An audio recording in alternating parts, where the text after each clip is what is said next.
राजा देवव्रत। लोग इन्हें प्यार से राजा, महाराजा या देवव्रत बाबा कहते थे। सरल, सौम्य, मृदुभाषी व्यक्तित्व के देवव्रत दादा के निधन से सिर्फ खैरागढ़ ही नहीं, आसपास के क्षेत्र में भी उदासी, सूनापन सा छा गया। छोटी ही उम्र में राजनीतिक जीवन में पदार्पण भी किया एवं सफल भी रहे। इनके जन्मदिन के उपलक्ष्य में एक न्यूज़पेपर ने इन्हें अपराजय की उपाधि से भी नवाजा है।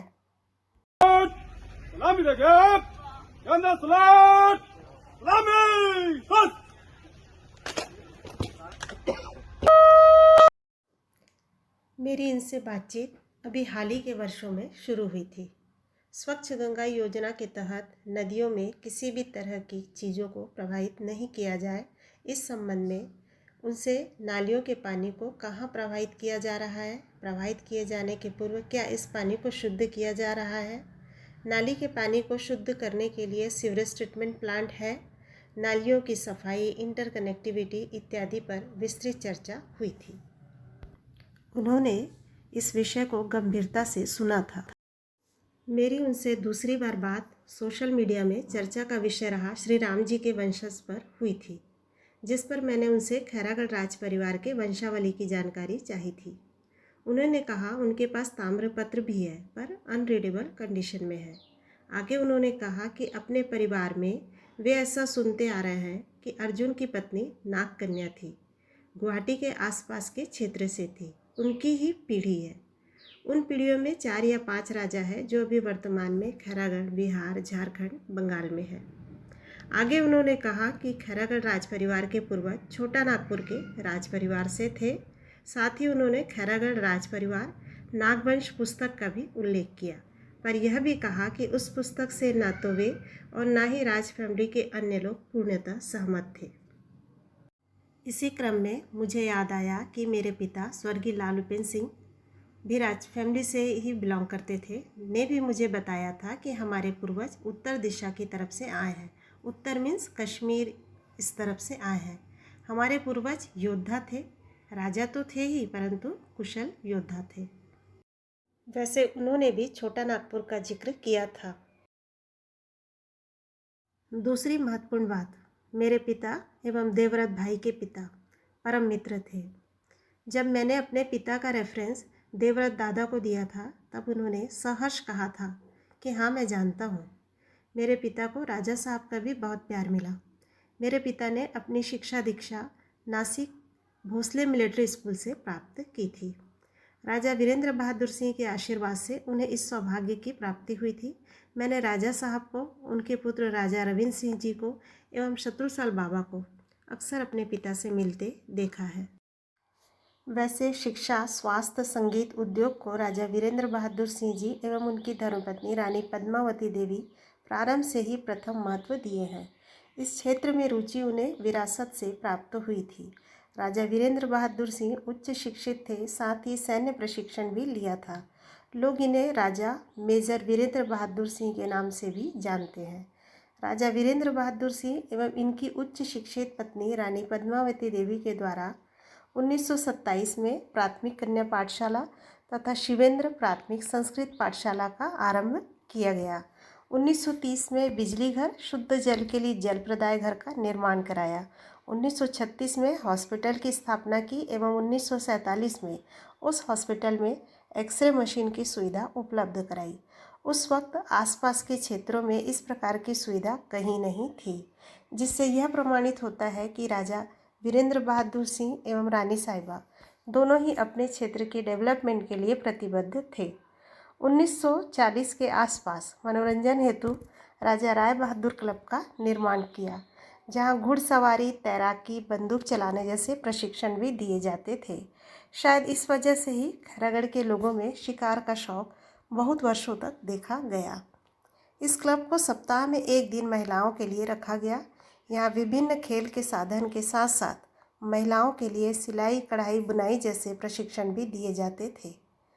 1956 में रविंद्र इंडस्ट्रियल स्टडी जैसे पॉलिटेक्निक कॉलेज की स्थापना भी की गई।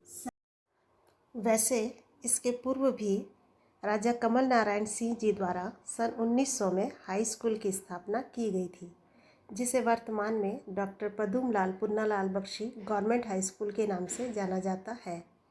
खैरागढ़ में जन्मे एवं इसी स्कूल में पढ़े डॉक्टर बख्शी जी हिंदी साहित्यकारों में विशिष्ट स्थान को प्राप्त किए हैं एवं हिंदी निबंधकार के रूप में पहचान बनाई है।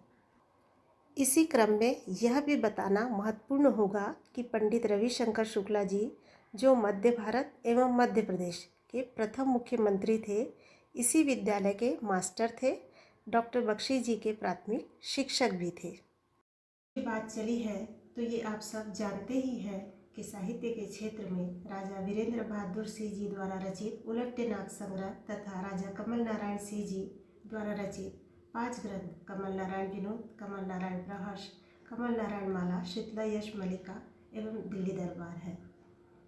हिंदी, छत्तीसगढ़ी, अंग्रेजी, उर्दू भाषा का ज्ञान भी खैरागढ़ रियासत की विशेषताओं में शामिल है। संगीत का शौक या कहे ज्ञान तो राज फैमिली की रुचि इसमें भी दिखती है। राजा कमल नारायण सिंह संगीत में बहुत रुचि रखते थे। वे एक वाद्य यंत्र जिसे पखावज कहते हैं बहुत ही अच्छा बजाते थे। जस गीत भी गाते थे। इन्होंने प्रसिद्ध जस गीत जस पचरा की रचना की थी। हम सब ने देखा है कि राजा देवव्रत बाबा को भी गाने का बेहद शौक था। उनके परदादा राजा साहब को शेरो शायरी संगीत का शौक था। रानी पद्मावती देवी भी भजन बहुत अच्छा गाती थी। राजा साहब के छोटे भाई के बेटे शत्रुसाल बाबा की पत्नी भी बहुत अच्छा गाती थी। मैंने स्वयं भी उनका गाना सुना है। राजा वीरेंद्र बहादुर की बेटी इंदिरा, जिनका निधन 7 वर्ष की आयु में हो गया, भी बहुत अच्छा गाती थी। इसीलिए रानी पद्मावती एवं राजा साहब ने अपने महल कमल विलास पैलेस को उनकी याद में उनके नाम से इंदिरा कला संगीत विश्वविद्यालय के रूप में स्थापित करने का निर्णय लिया। उनके इस प्रस्ताव को तत्कालीन मुख्यमंत्री पंडित रविशंकर शुक्ल ने स्वीकृति प्रदान की थी। आज यह एशिया के प्रथम संगीत विश्वविद्यालय के नाम से ख्याति प्राप्त है। इसका उद्घाटन राजकुमारी इंदिरा के जन्मदिवस 14 अक्टूबर के दिन श्रीमती इंदिरा गांधी जी ने 1956 में किया था। राजा कमल नारायण सिंह जी द्वारा निर्मित कमल विलास पैलेस स्थापत्य कला का बेहतरीन उदाहरण है। राजा वीरेंद्र बहादुर सिंह द्वारा निर्मित वीरेश्वर मंदिर भी बेजोड़ है। स्थापत्य कला के क्रम में यह भी बताना जरूरी है कि खैरागढ़ राज्य की स्थापना राजा खड़क राय द्वारा की गई थी। कहा जाता है कि इन्हीं के नाम पर इस राज्य का नाम खैरागढ़ पड़ा। किंवदंती यह भी है कि इस क्षेत्र में खैर यानी कत्था के वृक्ष अधिक थे, इसलिए नाम खैरागढ़ पड़ा। राजा खड़क राय के पूर्वज मूलतः छोटा नागपुर से थे। Memorandum on the Indian state 1939 में भी इसका उल्लेख मिलता है। चुटिया नागपुर, जो अब झारखंड कहलाता है, के 39वें या 40वें नरेश के छोटे राजकुमार लक्ष्मी निधि कर्ण को 1490 ईस्वी में गढ़मंडला के राजा संग्राम सिंह ने उनके युद्ध कौशल से प्रभावित होकर खोलवा का क्षेत्र भेंट स्वरूप प्रदान किया था। लक्ष्मी निधि राय कर्ण के पश्चात राजा सगुन राय, जिनका निधन 1516 ईस्वी में हो गया था, के पश्चात 8वें नरेश थे खड़क राय, जो खोलवा के नरेश बने। लेकिन कुछ समय पश्चात 17वीं सदी के प्रारंभ में राजा खड़क राय ने खोलवा को छोड़ खैर वृक्ष से घिरे इस स्थान को अपने राज्य की राजधानी के रूप में निर्मित किया। इनका निधन 1759 में हुआ। इसके पश्चात राजा टिकेत राय, दिग्पाल सिंह, महिपाल सिंह, लाल फतेह सिंह, राजा उमराव सिंह, राजा कमल नारायण सिंह, राजा लाल बहादुर सिंह के पश्चात राजा वीरेंद्र बहादुर सिंह अंतिम राजा रहे। लेकिन राजा रविंद्र बहादुर सिंह एवं राजा देवव्रत सिंह को लोगों के बीच हमेशा राजा का सम्मान प्राप्त हुआ। खैरागढ़ राज्य भारत के संवैधानिक गणराज्य में संविलिन करने वाला प्रथम राज परिवार है। राजाओं के शासन समाप्त कर भारत गणराज्य की स्थापना में खैरागढ़ वो राज्य है जिसने सबसे पहले अपनी स्वीकृति दी, या यूँ कहिए कि सबसे पहले राजा थे जिन्होंने उस पेपर पर साइन किया था। राजनीतिक जीवन में भी खैरागढ़ राज परिवार का वर्चस्व प्रारंभ से ही रहा। राजा वीरेंद्र बहादुर एवं रानी पद्मावती, युवराज शिवेंद्र बहादुर सिंह एवं राजा वीरेंद्र बहादुर सिंह की पुत्रवधू रानी रश्मि देवी एवं गीता देवी तथा राजा वीरेंद्र बहादुर सिंह के पौत्र राजा देवव्रत सिंह राजनीति में सक्रिय रहे। राजा वीरेंद्र बहादुर जी भी राजनीति में 1952 से 1971 तक विभिन्न विभागों के मंत्री पद पर आसीन रहे। रानी पद्मावती इस अंचल की प्रथम महिला थी जिन्हें राजनीति में 1952 से 1971 तक विभिन्न पद पर बने रहने का सौभाग्य प्राप्त हुआ। इनकी पुत्रवधू रानी रश्मि देवी भी राजनीति में खैरागढ़ क्षेत्र का प्रतिनिधित्व करती रही। राजा रविंद्र बहादुर सिंह की पत्नी एवं राजा देवव्रत सिंह की माता रानी रश्मि देवी सिंह 1980 से 1995 तक खैरागढ़ विधायक रही। इनकी मृत्यु के उपरांत राजा देवव्रत ने 1995 से 2021 तक खैरागढ़ एवं राजनांदगांव जिला का प्रतिनिधित्व किया। राजा वीरेंद्र बहादुर जी के छोटे पुत्र युवराज शिवेंद्र बहादुर सिंह ने राजनांदगांव क्षेत्र का प्रतिनिधित्व 1980 से 1996 तक किया। राजनीतिक गलियारे में इनकी छवि दबंग व्यक्तित्व के एवं आदरणीय रही। राजनांदगांव एवं डोंगरगढ़ के नागरिकों के शब्दों में कहा जाए तो इनकी कमी कभी पूरी नहीं की जा सकती। इनकी पत्नी गीता देवी सिंह ने डोंगरगांव क्षेत्र का प्रतिनिधित्व किया एवं मंत्री पद पर भी आसीन रही। खैरागढ़ राज्य का संबंध या उत्पत्ति छोटा नागपुर के नागवंशी राजपूत राजघराने से होने की जानकारी मिलती है। छोटा नागपुर के नागवंशी राजपूत घराने के वंशावली का आरंभ बेनीराम मेहता द्वारा लिखित नागवंशावली और द्रुपद शाहदेव द्वारा लिखित वैशाखपदी जो 1844 में भारत के गवर्नर जनरल को दिया गया के अनुसार नागवंशी वंश की स्थापना पहली शताब्दी में की गई। इसके संस्थापक राजा फणिमुकुट राय थे जो कि नागवंशी थे।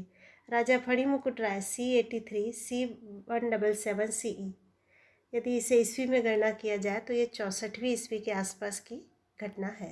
राजा फणिमुकुट राय के क्रम में 39वें या 40वें राजा के छोटे पुत्र का खोलवा आना हुआ एवं उनके वंशज ने खैरागढ़ राज्य की स्थापना की। नागवंश का उल्लेख अर्थवेद, पुराण, रामायण, महाभारत काल में भी पढ़ने को मिलता है। रामायण में लक्ष्मण जी को एवं महाभारत काल में अर्जुन की पत्नी को नागवंश कुल से कहा गया है। कुछ ऐसे भी प्रमाण मिलते हैं जिनके अनुसार नागवंशी उत्तर दिशा से आए थे। कश्मीर, आसाम, नागालैंड, मिजोरम, मध्य एवं उत्तर भारत के बाद झारखंड क्षेत्र में आए। गुप्त काल में भी इसका उल्लेख मिलता है। पढ़ने के बाद महसूस हुआ शायद इन्हीं कारणों से या इन्हीं घटनाक्रम के आधार पर देवव्रत एवं मेरे पिता के द्वारा वो जानकारी दी गई थी जिसका उल्लेख मैंने आरंभ में किया था। विरासत या इतिहास की रक्षा अपना अलग ही महत्व है। खैरागढ़ राज परिवार के युवराज आर्यव्रत, राजकुमारी शताक्षी सिंह, कुंवर भवानी सिंह की उज्जवल भविष्य की कामना करते हैं। एक और बात मैं विशेष रूप से बताना चाहूँगी, स्वादिष्ट एवं खुशबूदार भोजन एवं good sense of humour Khairagarh की पहचान है।